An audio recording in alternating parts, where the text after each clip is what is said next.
Dear students, আমি তোমাদের প্রিয় স্যার এয়ার স্যার।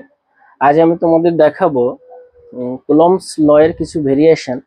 তো তোমরা পেন এবং কপি নাও এবং আমার সাথে সাথে লিখে নাও। তো দেখো ডিয়ার স্টুডেন্টস, তোমরা অবশ্যই জানো কুলম্বস ল কি। তো এবার আমি শুধু তোমাদের ভেরিয়েশনটা দেখাবো। দেখো, ধরে নাও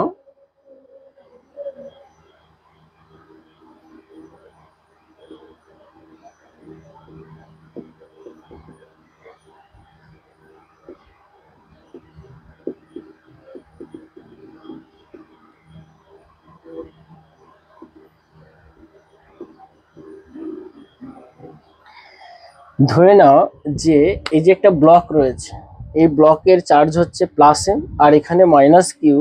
এই চার্জটা হচ্ছে ফিক্সড করা আছে। তাহলে এই চার্জের ভ্যালু কত হলে এই ব্লকটা সামনের দিকে স্লাইড করতে শুরু করবে। তো ডিয়ার স্টুডেন্ট দেখো এটা, তো ভালো করে দেখো এই ব্লকটা, এই আমাদের বের করতে হবে যে এই চার্জটার ভ্যালু, এই চার্জটার মান বা ম্যাগনিটিউড কত হলে এই ব্লকটা এদিকে চলতে শুরু করবে বা স্টার্ট টু স্লাইড করতে শুরু করবে।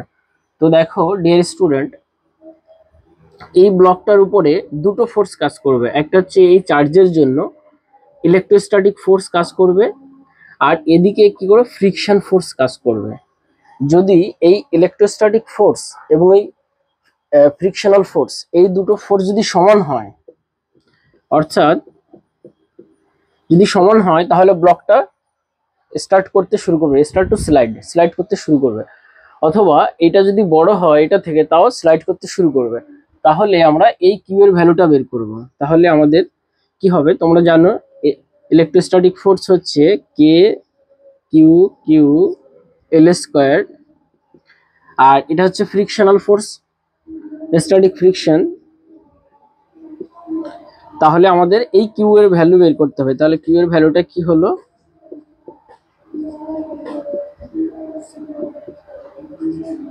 এখানে কেটা হচ্ছে ডাইইলেকট্রিক কনস্ট্যান্ট, এটার ভ্যালু হচ্ছে 9 × 10⁹। তাহলে দেখো ডিয়ার স্টুডেন্ট, এটা আমরা পেয়ে গেলাম। এটা হচ্ছে 1 নম্বর ভেরিয়েশন। তাহলে তোমরা এটা লিখে নাও। এবার পরের ভেরিয়েশন,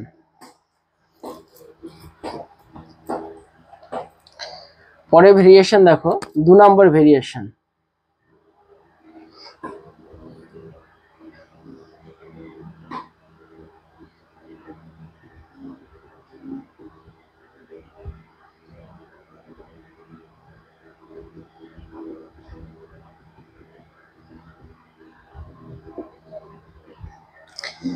এখানে তোমাদের ফাইন্ড আউট করতে হবে যে এই চার্জের ভ্যালু যেটা ফিক্সড, এখান থেকে ডিস্টেন্স হচ্ছে এল।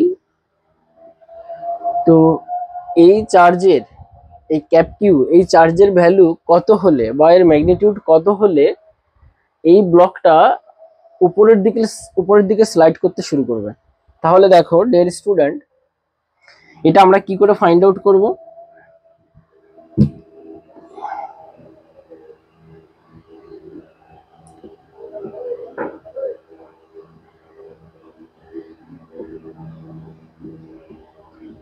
এর ওয়েটটা এমজি এদিকে কাজ করবে। এটাকে যদি দুটো কম্পোনেন্টে আমরা ভাগ করে দেই, একটা হচ্ছে এমজি কস থিটা, আর একটা এদিকে হচ্ছে এমজি সাইন থিটা।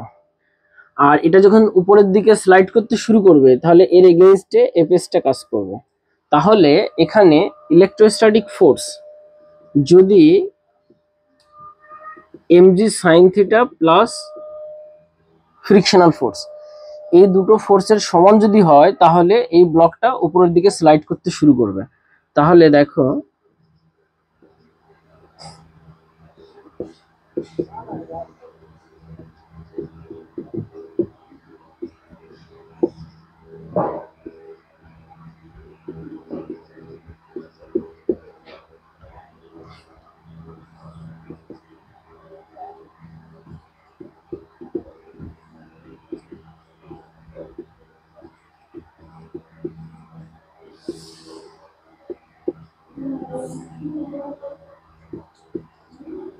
এটা হচ্ছে চার্জের ভ্যালু।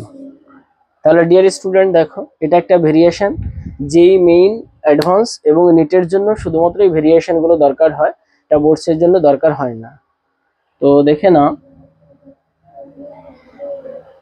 এর পরের ভেরিয়েশন।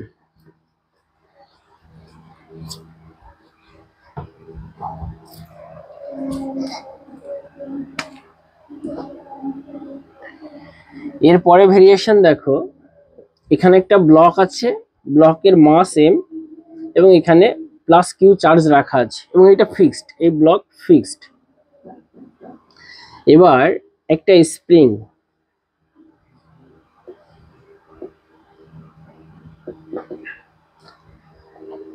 এই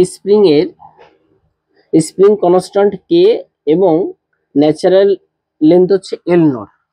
তাহলে এই যে ইলেকট্রোস্ট্যাটিক ফোর্স, মানে প্লাস কিউ আর এখানে প্লাস কিউ আছে, এর জন্য যে রিপালসিভ ইলেকট্রোস্ট্যাটিক ফোর্স, এই রিপালসিভ ইলেকট্রোস্ট্যাটিক ফোর্সের জন্য এটা ইকুইলিব্রিয়ামে রয়েছে।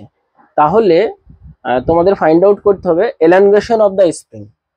তাহলে দেখো কি করে আমাদের বের করতে হবে। এটা যেহেতু ফিক্সড রয়েছে, তাহলে রিপালসিভ ফোর্স মানে স্প্রিংকে সামনের দিকে বা এই রাইট সাইডে মানে রিপালস করে দিচ্ছে ইলেকট্রোস্ট্যাটিক ফোর্স। আর এই স্প্রিংটা মানে এই স্প্রিং ইকুইলিব্রিয়ামে থাকবে কখন, যখন যে এই যে ইলেকট্রোস্ট্যাটিক ফোর্স, স্প্রিং এর যে রিস্টোরিং ফোর্স, সেই রিস্টোরিং ফোর্সের যদি সমান হয় তাহলে এটা ইকুইলিব্রিয়ামে থাকবে। তাহলে electrostatic force equal restoring force. তাহলে কে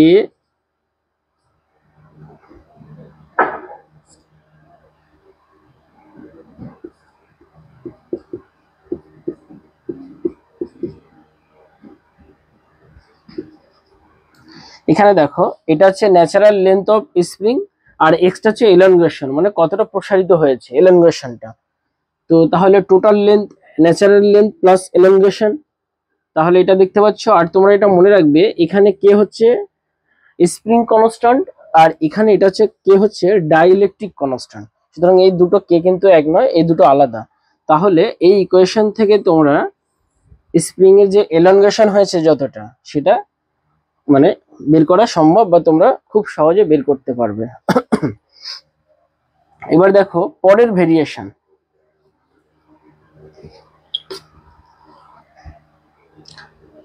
ভেরিয়েশন নং 4। এবার দেখো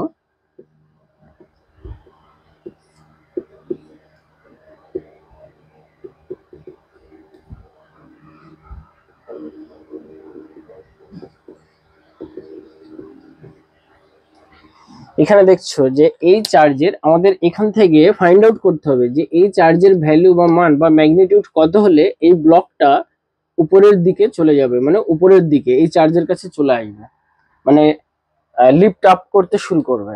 তাহলে দেখো এটা হচ্ছে, তোমরা জানো এই ব্লকটার মাস যেহেতু এম, তাহলে এর এমজিটা ওয়েটটা নিচের দিকে কাজ করে। তাহলে ইলেকট্রোস্ট্যাটিক ফোর্স যদি এই এমজি এর সমান হয় বা এমজি এর থেকে বেশি হয়, তাহলে ব্লকটা উপরের দিকে উঠতে শুরু করবে। তাহলে ইলেকট্রোস্ট্যাটিক ফোর্স ইকুয়াল এমজি। তাহলে এখানে ইলেকট্রোস্ট্যাটিক ফোর্স হচ্ছে কে কিউ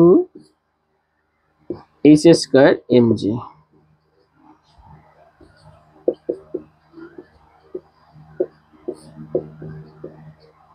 তাহলে ডিয়ার স্টুডেন্ট দেখো, এটা আরেকটা ভেরিয়েশন। আশা করি তোমরা ভেরিয়েশন গুলো বুঝতে পারছো। এরপরে ভেরিয়েশন দেখো,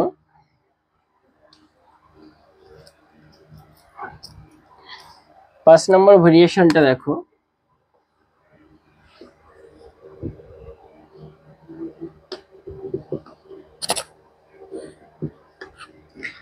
এখানে প্লাস কিউ চার্জ রেস্টে আছে এবং এই চার্জ, এইখানে যে চার্জ পার্টিকেলটা আছে যার মাস এম এবং চার্জ হচ্ছে মাইনাস কিউ, এ কি করছে সার্কুলারে ঘুরছে। তাহলে এখানে কিউ এর ভ্যালু ফাইন্ড আউট করতে হবে, মানে এই চার্জের ভ্যালু ফাইন্ড আউট করতে হবে। তাহলে সেটা কি করে করতে হবে, দেখো এইটা, এই চার্জটা অ্যাট্রাকশন, এটা নেগেটিভ চার্জ, এটা পজিটিভ চার্জ, দুটো অ্যাট্রাকশন করে নিকটে চলে আসার কথা, কিন্তু এখানে সেন্ট্রিপিটাল ফোর্স কি করে সেটাকে ব্যালেন্স করে। তো ইলেকট্রোস্ট্যাটিক ফোর্স, এই দুটো চার্জের মধ্যে যে ইলেকট্রোস্ট্যাটিক ফোর্স, সেই ইলেকট্রোস্ট্যাটিক ফোর্স যদি সেন্ট্রিপিটাল ফোর্সের সমান হয়, তাহলে কি করবে, এ কন্টিনিউয়াস সার্কুলার হয়ে ঘুরতে থাকবে। তাহলে সেন্ট্রিপিটাল ফোর্স কি তোমরা জানো?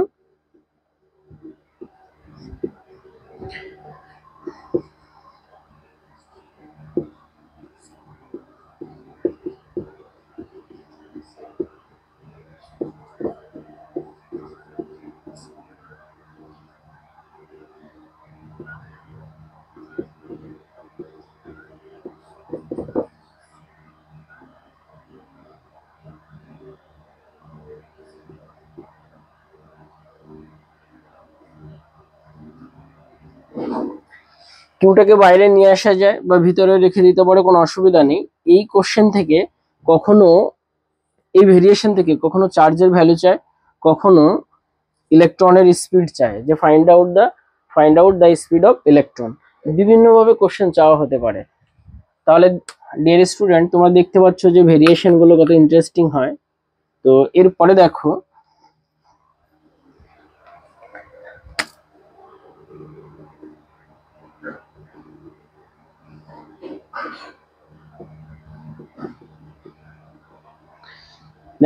এখানে একটা ফোর্স আছে আর এখানে একটা ফোর্স আছে। এটা এটা এটা একটা ভেরিয়েশন, আর একটা ভেরিয়েশন দেখো।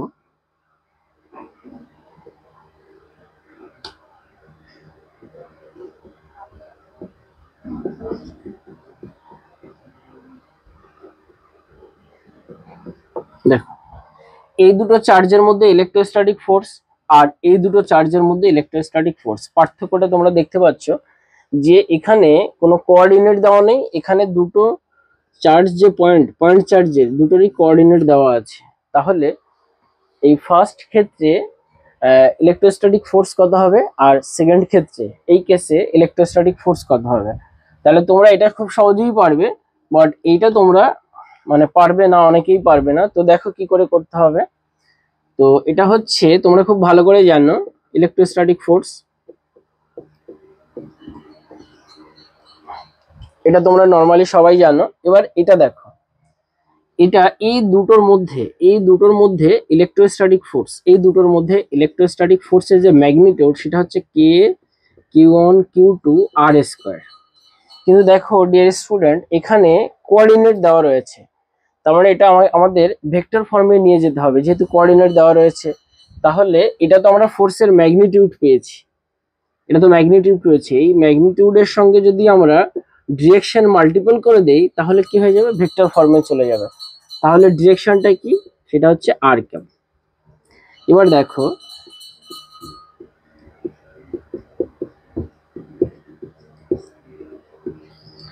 R cap means r vector mod of r vector. এবার ভালো করে দেখো, এখানে আর ক্যাপ হচ্ছে final position minus initial position. এবার যেটার উপরে চার্জ চাওয়া হবে, এখানে কোশ্চেনটা এভাবে করা হবে যে find out the electrostatic force on Q2 by Q1, অর্থাৎ Q2 এর উপরে Q1 কতটা ইলেকট্রোস্ট্যাটিক ফোর্স মানে ক্রিয়েট করে, সেটা ডিটারমাইন করো। তাহলে এখানে কি করবে, যেটার উপরে ফোর্স চাওয়া হবে, সবসময় মনে রাখবে, যেটার উপরে ফোর্স চাওয়া হবে সেটার দিকে আর ক্যাপ, এই হেডটা তার দিকে দিয়ে দেবে। এবং দুটো যে চার্জ থাকবে তাদের ম্যাগনিটিউডের মানে দুটো যে চার্জ দেওয়া থাকবে সেটা সাইন সহ নেবে। তাহলে কি করবে, যেটার উপরে চার্জ চাওয়া হবে সেটার দিকে ডিরেকশন দেবে, আর দুটো চার্জের ম্যাগনিটিউড মানে সাইন সহ নেবে। তাহলে খুব সহজেই বেরিয়ে যাবে। তাহলে দেখো, যেহেতু এটার উপরে চাওয়া হচ্ছে, তাহলে এটা ইনিশিয়াল, এটা ফাইনাল। যেহেতু আর ক্যাপটা আমি এইদিকে মানে ক্যাপটা বা এই ভেক্টরের হেডটা আমাকে যেটার উপরে চাওয়া হচ্ছে সেটার দিকে দিয়েছি। এবার দেখো, এটা ফাইনাল পজিশন, এটা ইনিশিয়াল পজিশন। তাহলে এখানে 3i cap plus 4j cap হয়, এবং এর মডুলাসটা হবে 5।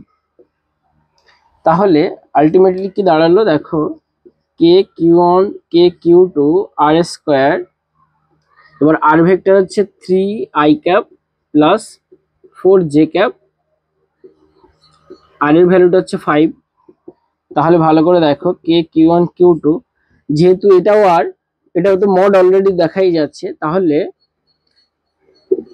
এই আরটা এর সঙ্গে গুণ হয়ে একবারে কি হবে 5 cube 3i cap plus 4j cap. তাহলে এটা হচ্ছে ভ্যালু। তাহলে ডিয়ার স্টুডেন্ট, তোমরা খুব সহজেই বুঝতে পারছো যে কি করতে হবে। তো আজ আমি এই কটাই ভেরিয়েশন দেখালাম, এমন অনেক ভেরিয়েশন আছে, এমন অনেক অনেক ভেরিয়েশন দেখানো যায়। তো ডিয়ার স্টুডেন্ট, আরেকটা কথা তোমাদের উদ্দেশ্যে বলে রাখি, তোমাদের মধ্যে যারা এই 5-7 মিনিটের ভিডিও দেখে একজন ফিজিক্সের টিচারকে তোমরা জাস্টিফাই করে ফেলো বা জাস্ট করে ফেলো যে একজন ফিজিক্সের টিচার কেমন পড়াবেন কেমন পড়াবেন না, এই 5-7 মিনিটের ভিডিও দেখে এটা কখনো বোঝা সম্ভব নয়। আর কিছু কিছু গার্জিয়ান আছেন যারা মানে একটা ক্লাস অ্যাটেন্ড করেই আপনারা বুঝে নেন যে টিচার কেমন পড়াবেন। আমি আপনাদের কাছে অনুরোধ করব যে আপনাদের এই চিন্তা ভাবনা, মানে আপনাদের এই নাবালক সুলভ যে অদূরদর্শিতা, এইগুলো আপনারা দয়া করে বন্ধ করুন। যে কোনো টিচারের কাছে একদিন একটা ক্লাস করলো আর আপনি সব বুঝে নিলেন সেই টিচার কেমন কেমন পড়াবেন না। যদি আপনি এত কিছুই বুঝতে পারেন তাহলে তো আপনিই পড়িয়ে দিতে পারতেন। তো আপনাদের কাছে অনুরোধ, আপনারা এই যে যে অদূরদর্শিতা, মানে এগুলো হচ্ছে নাবালকের স্বভাব আর কি, এগুলো বর্জন করুন। কোনো টিচারকে বুঝতে হলে কমপক্ষে 3 থেকে 5টা ক্লাস অ্যাটেন্ড করতে হবে। সেই টিচারের 3 থেকে 5টা ক্লাস অ্যাটেন্ড করলে তবেই বোঝা যাবে যে ওই টিচার কেমন পড়াবেন কি পড়াবেন না, ভালো পড়াতে পারবেন কি পড়াতে পারবেন না, একদিনে বোঝা যায় না। আর যদি কোনো স্টুডেন্ট, একজন 11 বা 12 এর স্টুডেন্ট যদি একটা ক্লাসে একটা টিচারকে বুঝে নেয়, তাহলে বুঝতে হবে ওই স্টুডেন্টের পার্সোনালিটি ডিসঅর্ডার আছে, ও কিছু বোঝে না আদৌ। তো ডিয়ার স্টুডেন্ট, আজ এ পর্যন্ত, বেস্ট অফ লাক।